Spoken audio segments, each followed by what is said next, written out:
नमस्कार साथियों, स्वागत है आप सभी का एग्री उड़ान चैनल पर।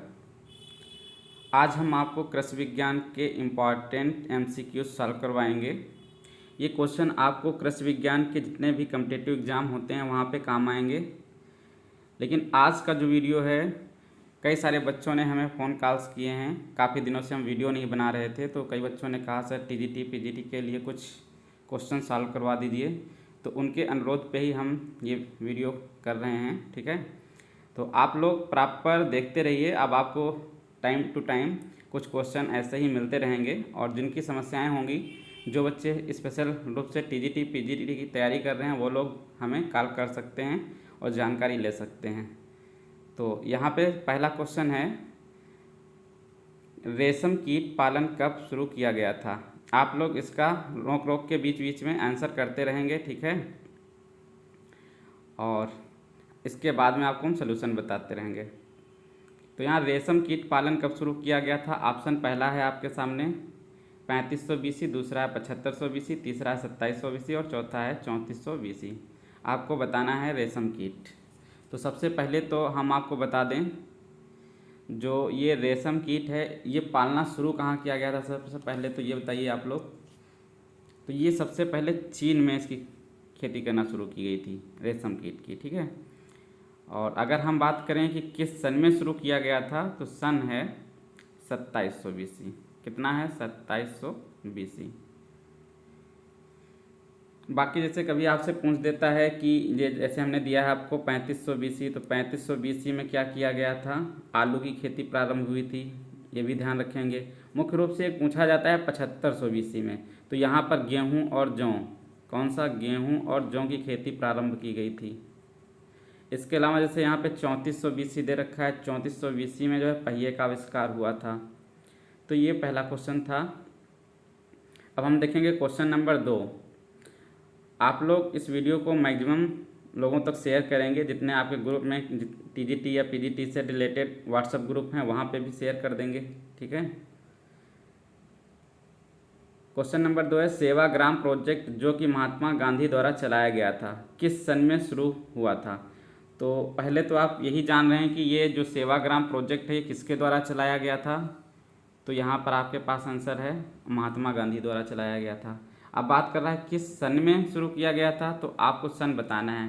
पहला ऑप्शन दे रखा है 1900, दूसरा है 1901, तीसरा है 1921, चौथा है 1942। अब बताइए इसका करेक्ट आंसर क्या होगा। अच्छा, एक क्वेश्चन और पूछ लिया जाता है कि ये सेवाग्राम प्रोजेक्ट जो है ये शुरू कहाँ किया गया था। ध्यान रखेंगे, महात्मा गांधी द्वारा, एक वर्धा प्लेस पड़ता है, ठीक है, वहाँ पे सबसे पहले शुरू किया गया था। और इसका करेक्ट आंसर क्या हो जाएगा, तो 1921 हो जाएगा। ये आपका सही उत्तर इसका है। अब क्वेश्चन नंबर 3 देखेंगे। क्वेश्चन है, मानसून शब्द किस भाषा से लिया गया है। अच्छा, जैसे देखिए क्वेश्चन में जैसे शब्द जितने होते हैं, जैसे हार्टिकल्चर है, पोमोलॉजी है, ओल्ड्रिकल्चर है, फ्लोरिकल्चर है, मृदा विज्ञान है, ये सभी जितने भी मतलब अपनी ब्रांचेज हैं कृषि से संबंधित, उनको जो भी शब्द हैं इनको ये याद रखिएगा किस शब्द से लिए गए हैं। तो मानसून जैसे है, मानसून किससे लिया गया है, तो अरबी शब्द हो जाएगा। यहाँ पे करेक्ट आंसर क्या हो जाएगा, डी वाला ऑप्शन, ठीक है। क्वेश्चन नंबर 4 कह रहा है, शहतूत की खेती का अध्ययन किसके अंतर्गत किया जाता है। बहुत अच्छा क्वेश्चन है। जो कृषि की संबंधित शाखाएं होती हैं उसमें किसका किसका अध्ययन किया जाता है, ये भी आप लोग सभी जितनी शाखाएं उनको रट लीजिए। तो यहाँ जैसे पहला ऑप्शन दे रखा है सेरीकल्चर, दूसरा है एपीकल्चर, तीसरा है मोरिकल्चर, चौथा है वर्मीकल्चर। शहतूत की जो खेती होती है वो होती है किसके अंतर्गत, मोरिकल्चर के अंतर्गत। आप लोग एक पेन कापी लेके बैठिएगा, वहाँ पे अपने सारे आंसर लिख लीजिए, बाद में मैच कर लेना आपने कितने सही किए हैं कितने गलत किए हैं। तो अगर हम यहाँ बात करें सेरीकल्चर की, इसमें किसका अध्ययन किया जाता है, सबको पता है, रेशम कीट। इसके अलावा एपीकल्चर, एपीकल्चर में किसका किया जाता है, मधुमक्खी पालन। और वर्मी कल्चर में क्या होता है, केंचुआ पालन किया जाता है, केंचुआ पालन किया जाता है। अगला क्वेश्चन, क्वेश्चन नंबर 5 है, न्यूनतम समर्थन मूल्य एमएसपी, ठीक है, क्या बोलेंगे, एमएसपी बोलेंगे इसको, न्यूनतम समर्थन मूल्य। कह रहा है कि सरकार घोषणा कब करती है। ऑप्शन में दे रखा है फसल बुआई के बाद, दूसरा ऑप्शन है फसल बुआई से पूर्व, तीसरा है फसल कटाई के बाद, चौथा है खड़ी फसल पर। अब बताइए आप लोग क्या करेक्ट आंसर इसका है। यहाँ पे जो करेक्ट ऑप्शन हो जाएगा वो होता है फसल बुआई से पूर्व, फसल बुआई से पूर्व होता है। Next, central tobacco research institute कहाँ स्थित है। बहुत अच्छा क्वेश्चन है। देखिए जितने भी इंस्टीट्यूट हैं उन सबको आप याद कर लीजिए, चाहे वो आईसीआर से रिलेटेड हों या जितने भी मान लो कृषि अनुसंधान संस्थान हो या ब्यूरो हों, जितनी भी चीज़ें हैं उनमें याद कर लीजिए जो इम्पॉर्टेंट हैं। एक दो क्वेश्चन कभी कभार यहाँ से भी आ जाते हैं। तो इसको क्या बोलेंगे, CTRI, क्या बोलेंगे, CTRI, central tobacco research institute कहाँ स्थित है। ऑप्शन है राजमुंद्री, हापुड़, कानपुर या लखनऊ। तो करेक्ट आंसर क्या हो जाएगा आपका, राजमुंद्री। राजमुंद्री कहाँ पड़ता है आपका, तो ये आंध्र प्रदेश में पड़ता है, ये आंध्र प्रदेश में प्लेस है राजमुंद्री। ठीक है। अगला जैसे यहाँ दे रखा है हापुड़। ठीक, अच्छा हापुड़ में एक इंस्टीट्यूट है, उसका नाम आप लोग बताएंगे। इंडियन ग्रेन स्टोरेज इंस्टीट्यूट है। अब ये हापुड़ कहाँ पड़ता है, तो ये यूपी में पड़ता है। कानपुर यूपी में पड़ता है। लखनऊ कहाँ है, यूपी में है। अच्छा, अब हापुड़ में हमने आपको क्या बताया, क्या है, Indian grain storage institute, IGSI। इसके अलावा अगर हम कानपुर में कहें, कानपुर में क्या है, तो एक पल्स रिसर्च है। ठीक है, Indian institute of pulse research Kanpur में, IIPR जिसको बोलते हैं। लखनऊ में क्या है, Indian institute of sugar cane research Lucknow में है। ठीक, अगला है विश्व खाद्य दिवस कब मनाया जाता है। बहुत अच्छा क्वेश्चन है। देखिए कृषि से रिलेटेड जितने भी दिवस हैं आप सभी दिवसों को एक बार पढ़ लीजिए, कभी कभार एक क्वेश्चन पूछ लिया जाता है। तो यहाँ जैसे दे रखा है ऑप्शन में 5 जून, ठीक है। दूसरा ऑप्शन में क्या दे रखा है 5 दिसंबर, तीसरा क्या दे रखा है 23 दिसंबर, चौथा क्या दे रखा है 16 अक्टूबर। अब यहाँ पे आपको करेक्ट ऑप्शन बताना है विश्व खाद्य दिवस कब मनाया जाता है। इसका सही आंसर होगा 16 अक्टूबर। क्या होगा 16 अक्टूबर। अगर हम कहें कि ये जो दे रखे हैं 5 जून, 5 जून को सबको पता है क्या होता है, विश्व पर्यावरण दिवस होता है, विश्व पर्यावरण दिवस। ठीक है। इसके अलावा 5 दिसंबर को क्या होता है, अगर हम बात करें तो मृदा दिवस होता है, विश्व मृदा दिवस। 5 दिसंबर में क्या होता है, विश्व मृदा दिवस। इसके अलावा 23 दिसंबर, ये बहुत इंपॉर्टेंट है, बहुत बार एग्जाम में पूछा जाता है, तो किसान दिवस इसी दिन मनाया जाता है, किसान दिवस। अगला देखिए क्वेश्चन नंबर 8 कह रहा है फादर ऑफ ऑर्गेनिक फार्मिंग कौन से हैं। तो जितने भी इम्पॉर्टेंट फादर्स हैं उनकी एक लिस्ट बना लीजिए और उनको पढ़ लीजिए। ठीक है। यहाँ पहला ऑप्शन में दे रखा है अल्बर्ट हॉवर्ड, दूसरा है JB लिविंग, तीसरा है जेंथ्रो टूल, चौथा है पीट्रो डे क्रेसेंजी। सही आंसर क्या होगा, ऑर्गेनिक फार्मिंग, यहाँ पर हो जाएगा अल्बर्ट हॉवर्ड। ठीक है, ये ऑप्शन करेक्ट हो जाएगा। जैसे JB लिविंग पूछ देता है कभी आपसे कि JB लिविंग किसके पिता हैं, तो कृषि रसायनिकी के पिता हैं। ये किसके हैं, कृषि रसायनिकी, कृषि रसायन विज्ञान जो होती है उसके फादर हैं। अब जेंथ्रो टूल बहुत ज़्यादा पूछा जाता है, फादर ऑफ टिलेज हैं। ठीक है, वीट साइंस के भी पिता हैं। पीट्रो डे क्रेसेंजी सबको पता है कौन है, एग्रोनॉमी के पिता हैं। सस्य विज्ञान के पिता कौन है, पीट्रो डे क्रेसेंजी हैं। जेंथ्रो टूल आपको हमने बता ही दिया है। क्वेश्चन नंबर 9 है प्रधानमंत्री फसल बीमा योजना की शुरुआत कब हुई थी। आपको बताना है प्रधानमंत्री फसल बीमा योजना, इससे क्वेश्चन बहुत ज़्यादा पूछे जाते हैं। ठीक है, तो इसकी शुरुआत कब हुई थी। ऑप्शन में 2015, 2016, 2014, 2005। यहाँ पे सही आंसर जो हो जाएगा वो क्या हो जाएगा 2016। ठीक है। अब ये 18 फरवरी 2016 में शुरू हुआ था, 18 फरवरी 2016। इसके अलावा और भी जो ये डेट दे रखी हैं इनमें बहुत सारी चीज़ें घटनाएं हुई हैं, बस अपना याद रखो ये। अगला देखिए कह रहा है रक्त की कमी होने पर एक एनीमिया होता है, किसकी कमी के कारण हो जाता है। अगर हम यूँ कह सकते हैं रक्त की कमी होना या फिर उसी को बोलते हैं एनीमिया। रक्त की कमी होना या उसी को क्या बोलते हैं, एनीमिया बोलते हैं। किसकी कमी के कारण हो जाता है? तो विटामिन के या विटामिन ई या विटामिन एच या फिर फॉलिक एसिड, बताएंगे क्या करेक्ट आंसर होगा। तो यहाँ पर आपका सही आंसर क्या हो जाएगा, जो रक्त की कमी होती है वो फॉलिक एसिड के कारण हो जाती है। अच्छा, इसकी पूर्ति के लिए हम क्या करें, जो हरे पत्तेदार सब्जियां हैं, पालक है, करौंदा है, मुख्य रूप से इनका यूज करें तो हम इसकी भरपाई कर सकते हैं। बाकी आप सब लोगों को पता होगा विटामिन के जो होता है, फाइलोक्विनान बोला जाता है इसको, रक्त का थक्का देरी से बनना जो एक डिजीज है वो हो जाती है। विटामिन एच जो है त्वचा संबंधी बीमारियां होती हैं। विटामिन ई सबको पता है, बांझपन स्टेरिलिटी रोज डिजीज हो जाती है।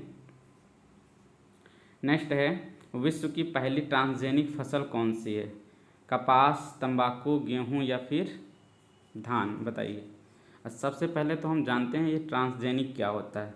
देखिए, जैसे एक पौधा होता है, ठीक है, पौधा कोई पौधा है, उसको उगाया गया, ठीक है, नॉर्मली उसमें जो भी उसके पेरेंट्स मतलब गुण होते हैं वो तो रहते हैं, आनुवांशिक संरचना तो उसकी होती है, लेकिन उसमें कुछ अपने लिए मतलब मनुष्य क्या करता है, अपने फ़ायदे के लिए कुछ उसमें जीन परिवर्तन कर देता है एक तरीके से, तो वही जो होता है क्या होता है, ट्रांसजेनिक फसल होती हैं।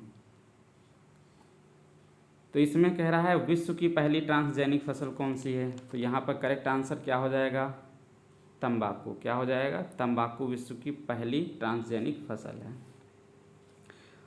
1987 में ये डेवलप हुई थी। अब अगर हम कहें कि जैसे कपास है, कपास से एक क्वेश्चन बहुत अच्छा पूछा जाता है, ठीक है, ये पूछ लिया जाता है कि ये भी एक ट्रांसजेनिक फसल है। और अगर हम यूँ कहें आपसे कि विश्व में ट्रांसजेनिक फसल उगाने में नंबर 1 देश कौन सा है, तो आप यूएसए बोलेंगे। विश्व में ट्रांसजेनिक फसल उत्पादन में कौन सी फसल नंबर 1 पे है, तो सोयाबीन है। इस तरीके से ध्यान रखेंगे सारी चीज़ें।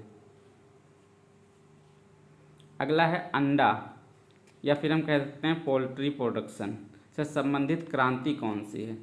तो जितनी क्रांतियां हैं वही मान लीजिए 10-12 हैं, सबको आप एक लिस्ट बना के पढ़ लीजिए, कौन सी किससे है ये याद रखिए।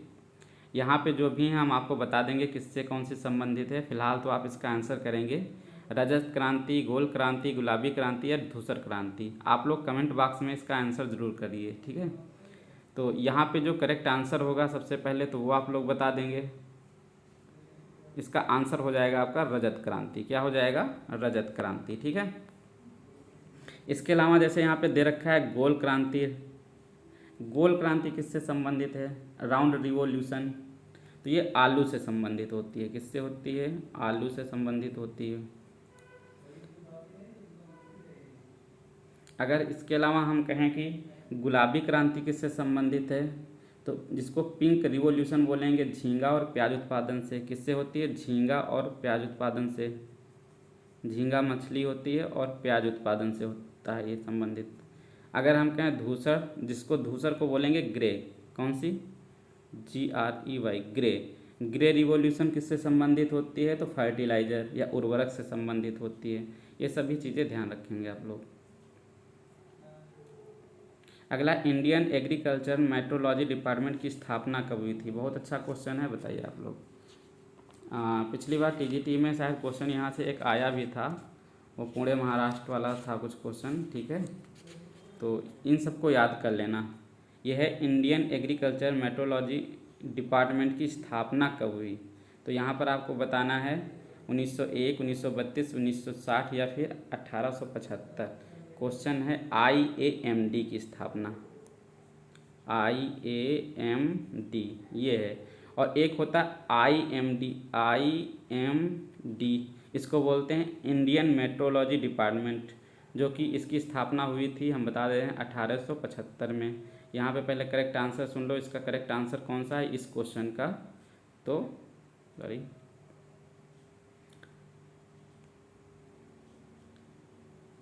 इस क्वेश्चन का करेक्ट आंसर क्या हो जाएगा, 1932, ठीक है। और IMD जो है उसका करेक्ट आंसर क्या हो जाएगा, 1875 में स्टैब्लिश हुआ था। एक होता है WMO, वर्ल्ड मेट्रोलॉजिकल ऑर्गेनाइजेशन, इसकी स्थापना और ये कहाँ स्थित है, ये ज़्यादा पूछा जाता है कहाँ स्थित है WMO, तो ये जेनेवा स्विट्जरलैंड में है। ठीक है, नेक्स्ट क्वेश्चन देखिए, कह रहा है निम्नलिखित में से रैनी डे किसे कहा जाता है, जिस दिन 24 घंटे में वर्षा होती है।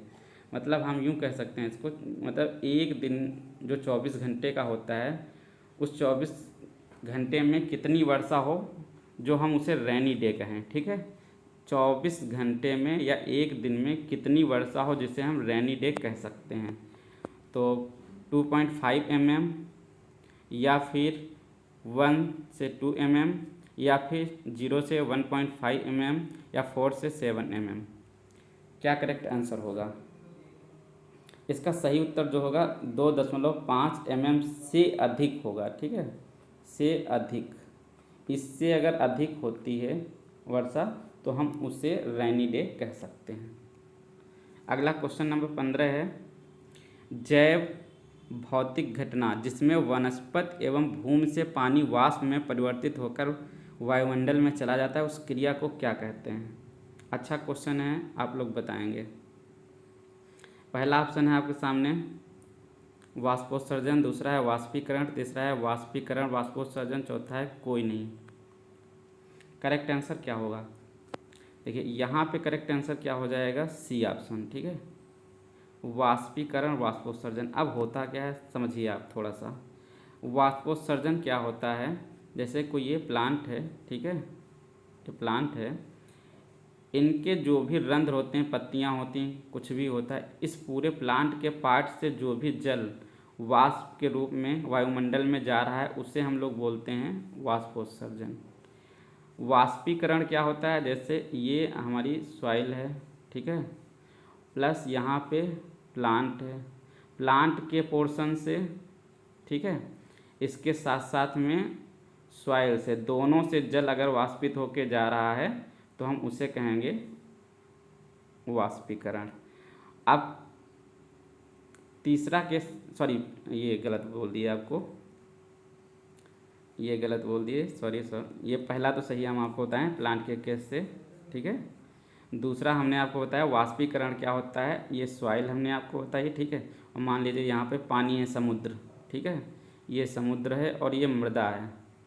मृदा और समुद्र दोनों से अगर हम पानी वाष्प के रूप में वायुमंडल में मिल रहा है तो उसे वाष्पीकरण कहेंगे, और सिर्फ पौधे के रंध्रों से किसी भी पार्ट से मिल रहा है तो उसे वाष्पोत्सर्जन कहेंगे। अब वाष्पीकरण वाष्पोत्सर्जन क्या होता है इसको समझते हैं। इसमें क्या होता है कि प्लांट, ठीक है, एक तो प्लांट और दूसरा पार्ट जो सॉइल, या फिर हम कह सकते हैं सॉइल प्लस जो पानी रहता है, ठीक है, वाटर, समुद्र वाला पानी, इनको मिला करके जो वाष्प के रूप में जल वायुमंडल में जाता है उसे कहते हैं वाष्पीकरण वाष्पोत्सर्जन। ठीक है, अब इनको मापने के कुछ यंत्र भी होते हैं तो उनको भी आप लोग याद रखना। ठीक है, जैसे कि हम वाष्पीकरण की बात करें तो उसे पोरीमीटर द्वारा ज्ञात करते हैं। अगर हम वाष्पोत्सर्जन की बात करें तो उसको पोटोमीटर द्वारा, या हम ये जो होता है इवेपो ट्रांसपायरेशन, इसको अगर हम बात करें तो लाइसीमीटर द्वारा। फिर से अगर कोई कन्फ्यूजन हो तो सुन लीजिए, ये प्लांट के किसी भी भाग से जल जो है वाष्प के रूप में जाता है, वाष्पीकरण में होता है सॉइल से जो भी रहता है, और जो समुद्र या तालाब है वहाँ से, समुद्र तालाब का जो जल है या कहीं से भी जो जल वाष्प के रूप में जा रहा है वो वाष्पीकरण, और इन दोनों को मिला करके अगर जा रहा है तो इवेपो ट्रांसपायरेशन होता है। ठीक है, नेक्स्ट 16 नंबर है, लघु अवधि मौसम पूर्वानुमान कितने दिनों का होता है? ये बहुत अच्छा क्वेश्चन है। जो वेदर फोरकास्टिंग होती है उसमें कितने दिन का जो है, कितने दिन पे कौन सा माना जाता है। तो यहाँ पे जैसे होता है एक नाउ कास्टिंग, जिसको हम लोग कुछ घंटों के लिए कर देते हैं। इसके अलावा एक लघु समय के लिए होता है, कम समय के लिए हम बात करें तो यही यहाँ पे क्वेश्चन पूछा गया लघु अवधि के लिए। एक होता है मध्यम अवधि के लिए, एक होता है दीर्घ अवधि के लिए। तो लघु अवधि के लिए पहले ऑप्शन आपके सामने हैं 3 से 10 दिन, 1 से 2 दिन, या 10 दिन से अधिक, या फिर 1 दिन के लिए। तो लघु अवधि जो होती है उसमें 1 से 2 दिन के लिए वेदर फोरकास्टिंग की जाती है, मतलब 2 दिन तक का हम, या 2 से 3 भी मान लिया जाता है, कहीं कहीं आपको 1 से 3 दिन लिखा हुआ मिल जाएगा कि 1 से 3 दिन का, और यहाँ जो मध्यम होता है 3 से 10 दिन का, ये क्या है मध्यम, और दीर्घ के लिए 10 दिन से अधिक, दीर्घ के लिए। तो ये सारी चीज़ें याद रखेंगे। अगला है 17, कह रहा है समान तापमान के बिंदुओं को मिलाने वाली रेखा कहलाती है। ये बहुत अच्छा क्वेश्चन है, पिछली बार पूछा गया था, वो कुछ था, समान वातावरणीय दाब के बिंदुओं को मिलाने वाली काल्पनिक रेखाएं क्या कहलाती हैं, टीजीटी में पूछा गया था। यहाँ पे आप बताएंगे समान तापमान के बिंदुओं को मिलाने वाली रेखा कहलाती है। देखिए जितने भी ऑप्शन हैं सुन लीजिए, एक तो है कंटूर, दूसरा है आइसोबार, तीसरा आइसोथर्म, चौथा है आइसोहाइट। ऑप्शन के अनुसार यहाँ पे क्वेश्चन के अनुसार यहाँ पे करेक्ट आंसर क्या हो जाएगा, आइसोथर्म हो जाएगा, सी ऑप्शन करेक्ट हो जाएगा। ठीक है। अच्छा, यहाँ पे जैसे कंटूर की बात करें, ये भी समझ लीजिए कंटूर क्या होते हैं। देखो जैसे एक ये बिंदु है, एक ये बिंदु है, ये दोनों बिंदुओं को मिलाने वाली एक रेखा होती है, लेकिन ये काल्पनिक रेखाएं होती हैं, समझ लो एक तरीके से काल्पनिक रेखाएं होती हैं।